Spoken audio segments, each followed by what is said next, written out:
G'day guys. I've been detecting a little while now with the Excalibur, and I think most people will agree that the standard shaft isn't the most comfortable to use for on-land detecting. And recently I've actually started scuba diving with my Excalibur, and I've certainly found that the standard shaft that it comes with is not particularly comfortable for diving with either. This is the standard shaft here, and I just find that the hand grip here becomes, once it becomes wet, it lubricates and it slides up the shaft here, and then I find that I finish up having the control pod here, my hand pressed right up against the edge along the plastic here, and it's actually quite painful. So what I'm going to do today is to make a dive shaft for the Excalibur. Now I will say to start with that this design's not my own. There's a couple of really good manufacturers out there that make them, and I think if I lived in North America I would probably certainly buy one.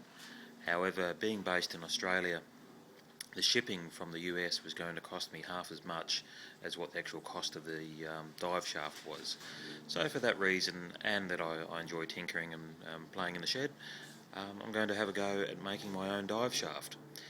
What I plan on doing is utilising as much of the componentry from the standard shaft as possible. So I'm going to take the little press buttons here. I plan on taking those out,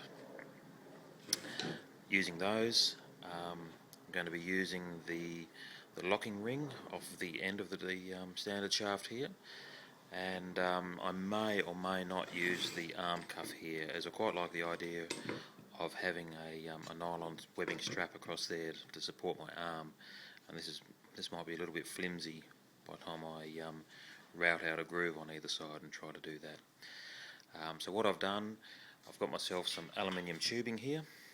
This is the same diameter as what's used on the Minelab shafts.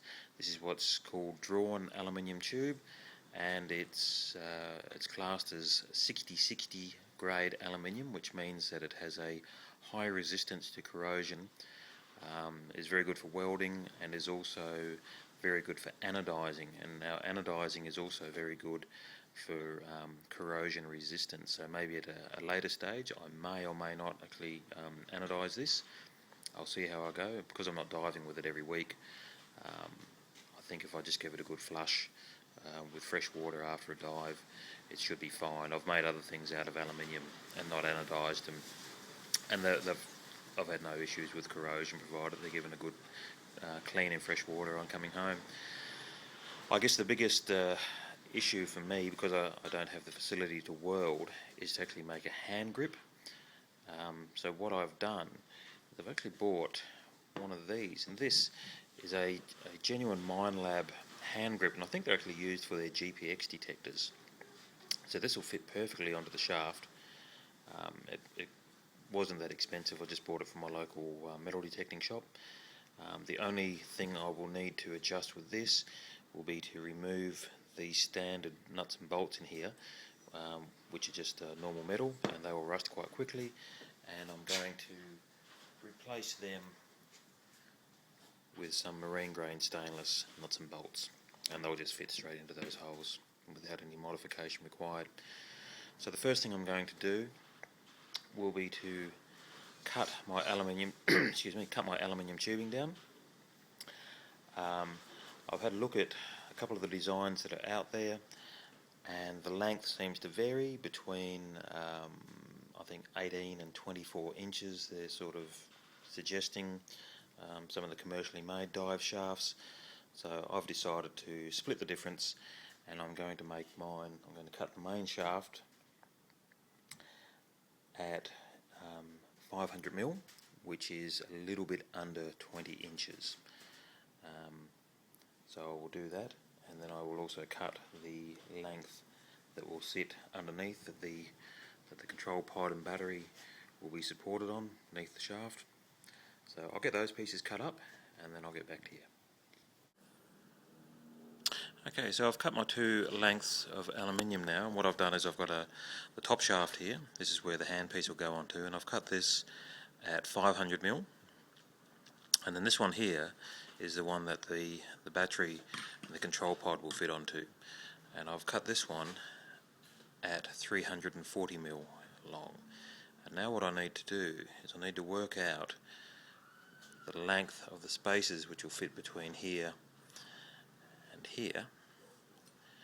And so what I'm going to do is I'll fit these onto this shaft, and I'll fit my hand grip onto this shaft, and then I'll just get an idea of how high I need to have this above this to allow plenty of clearance to get access to the buttons and for the hand grip to fit on.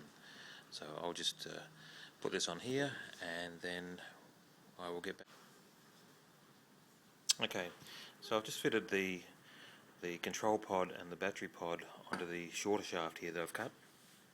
And what I've done, when I cut this shaft, I made sure that I allowed 25mm, or roughly an inch, excess at each end, because what will need to happen is that when the spaces go on, I wanted them to be able to, so that I could access the bolts that will hold them in place.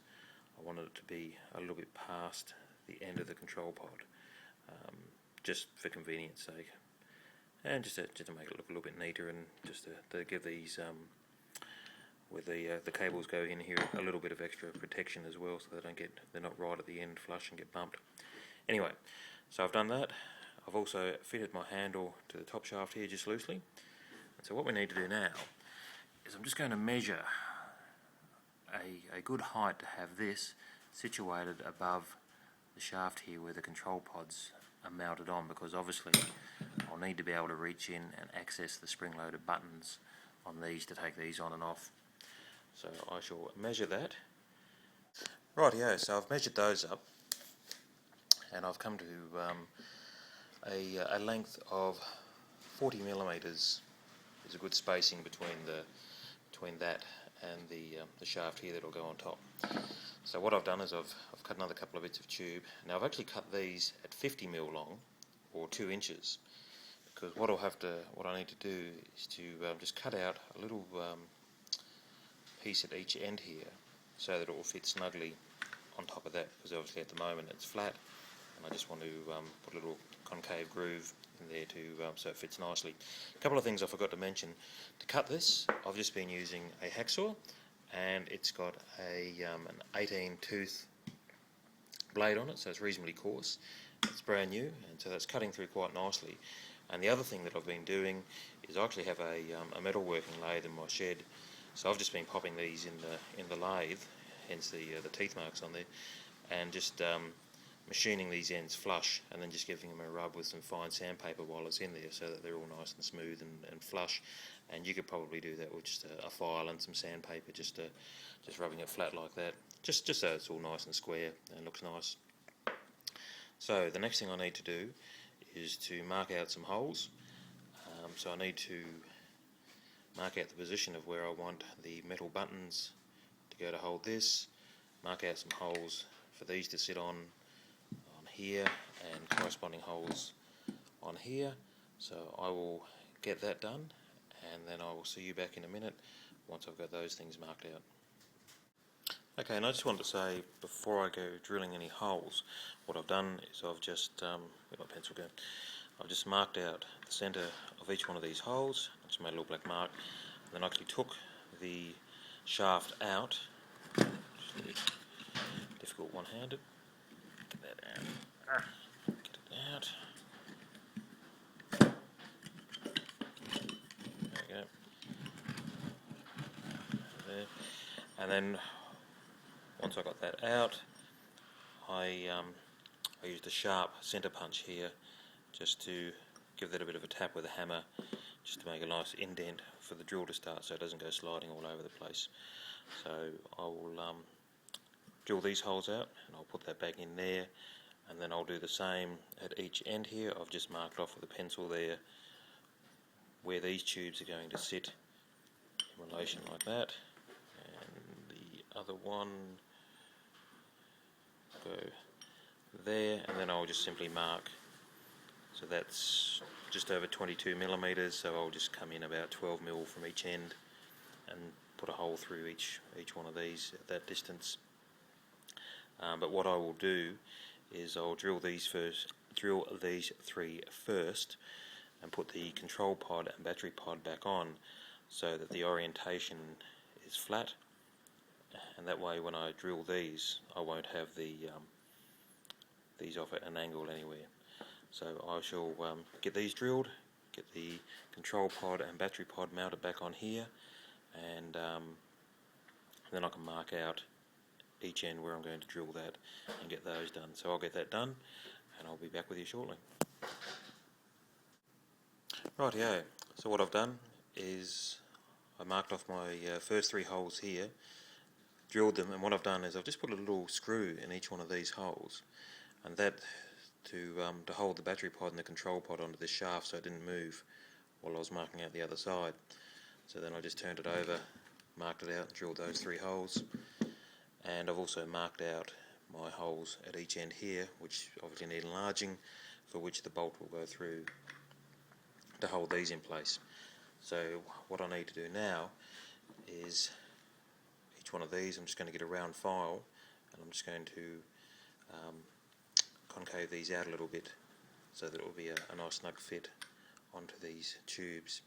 And so that's why I was saying that the distance I decided was going to be 40mm between that and the upper shaft here, and I've cut these at 50mm, and that will allow me to cut in 5mm at each end and still give me my 40mm length.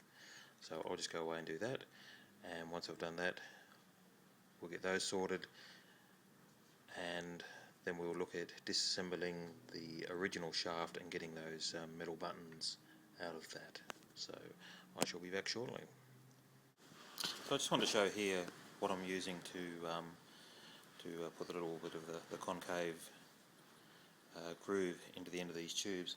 I'm starting out using a small round bastard file and just going across, starting the groove off, and then I have a much larger one here, and then I'm just slowly working that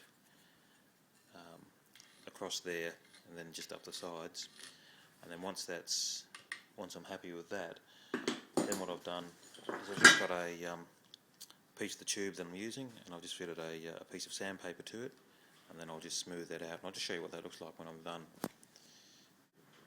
Okay, so I've just finished filing and sanding the first one here, and so as you can see by the little concave parts at the top there and the bottom, and so the idea is that whereas with the just get down here, if I'd left it flat it would have just been sitting like that, straight on the end of the tube there, which isn't particularly stable.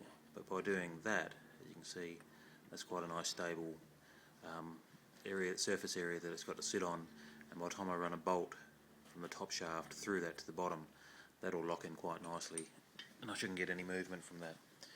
So I'll just go and finish off the second one of these, and then, as I mentioned earlier, then I'll start looking at taking apart the parts from the original shaft to utilise on this one. Okay, so the first thing we're going to do is take off the locking ring off the end here. I found the easiest way to do that is just to get a small flat screwdriver, and you just get it in and prise it in between this knurled part here and this little ring here. You'll find that it will actually, I've already taken this one off so it's come quite easily, but it will separate quite nicely. And all it consists of is this little ring here, this piece here, and on the other side this small curved piece which sits there. And the idea is that when you turn this, as you can see inside, I'm not sure if you can see that or not, but it has a ridge inside there, and the idea is that as you turn that, it'll push that down against the inside shaft here and help to hold it in place. So we'll set those aside, slip that off, and I think once I put it all back together, I'll probably just put a couple of drops of super glue on there just to hold that back onto that part there, and that should keep it all nice and neat. Now the second part we're going to do is to get these press buttons out. So what I've used for that is I've just got myself an old metal coat hanger with a small hook in the end. And so what we're going to do is, if I can do this one-handed, just slide that up there, get it past the A section or V section of the spring part, and you'll feel it. See, it's locked in there because it's pulling that now. So what I need to do is, for the purposes of demonstrating one-handed whilst holding a camera, I've actually hooked my wire into a little vise there. So all I'm going to do is just press down on both sides of the button and pull. Just give it a bit of a twist. And as you can see, it's popped into that one, down, it's popped into that one, and last but not least that one, and hey presto, we have our pins. And so I'll just repeat that for the other two here, get those out, and then we can go back. I'll go back over to this one and I'll drill out the holes, the correct size of those, and I will also mark out and drill a hole here, which will be for this little button bit here for the locking ring. So I'll get that marked up and get those drilled out, and once I've done that, I'll get back to you. Okay, so what I've done is I've drilled out the holes and fitted in the buttons, and that was pretty straightforward. I just slotted them back in, got a piece of wooden dowel and pushed them up until they popped into the appropriate holes. Just make sure that you put them all orientated in the same direction when you do that, so that when you come to, if you need to take them out at some stage, getting the wire onto them and pulling each one will be a lot simpler. So I've done that. I've gone ahead and drilled the hole for the bolt to fit through there.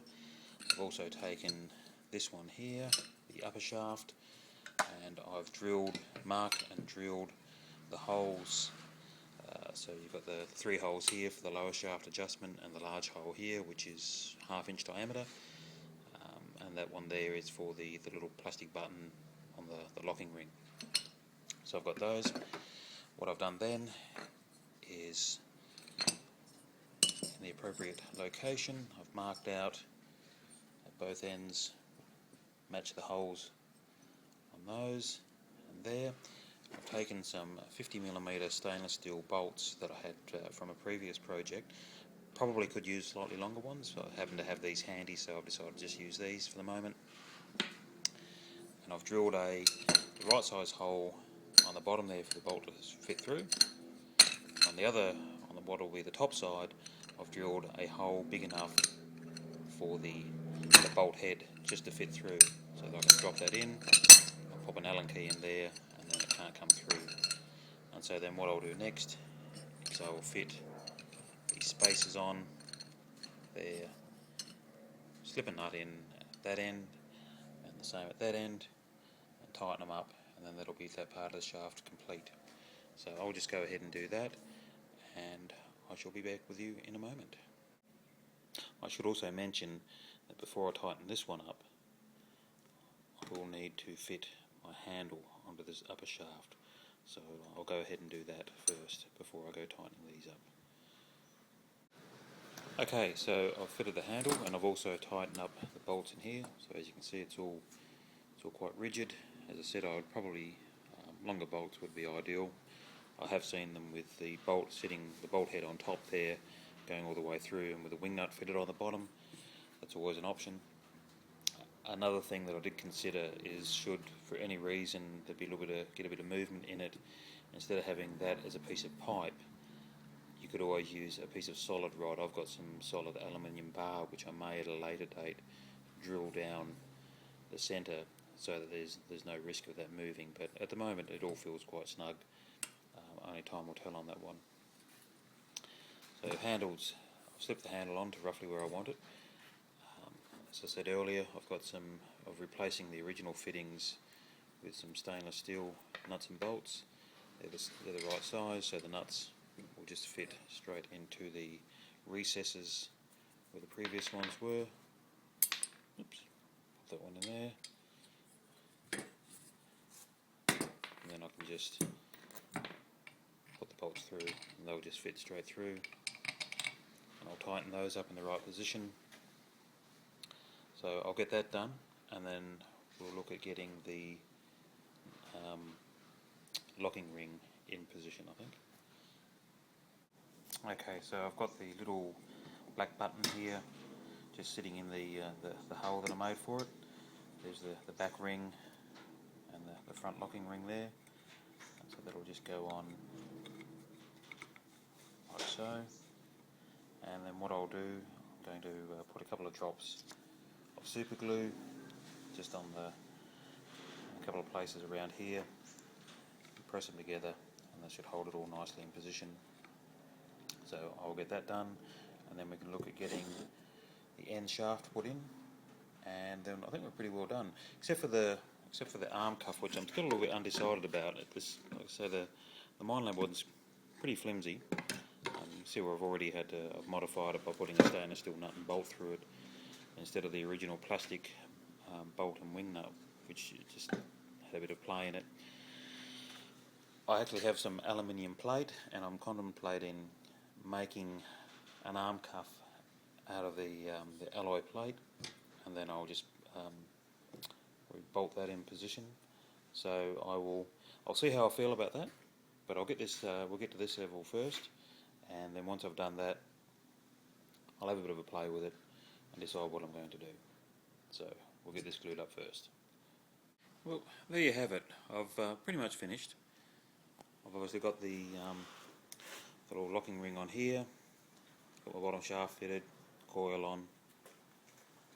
I've decided to run with the original arm cuff, so I've just put that on there. I've simply just sat it on, marked it, drilled it, put a stainless steel nut and bolt through it. The handle has got the stainless steel nuts and bolts holding that in place now. It doesn't feel too bad. I'm still a little bit dubious about not having a strap over there. I might do something about that. I might reinforce that with a piece of, I'm thinking maybe even some stormwater pipe. Could probably fit in there, would work quite well. So there you have it. All the stainless steel nuts and bolts I got. You can either, most of the major hardware stores should stock them, or if you go to one of the shops that sells boat accessories, they should have a selection of stainless steel nuts and bolts, and you can usually buy them individually. So if you just need 3 or 4 bolts, they should have them, and you should be able to get them quite readily. So that's where I'm going to conclude this. I'll go out for a dive at some stage, give it a bit of a whirl, see how things work out, and yeah, as I said, I might just make that a little bit stronger. I'm not happy with how that is, being quite flexible. But apart from that, I'm quite happy with the whole thing. It all seems to be quite stable, quite well balanced. The grip's nice and stable. The other addition I might have a look at making would be also to fit a knob guard of some description along here, just to protect the knobs. But apart from that, I think it's pretty well done. Hope you've enjoyed watching. Hope you get out and have a go at making one yourself. And best of luck with your treasure hunting. Bye for now.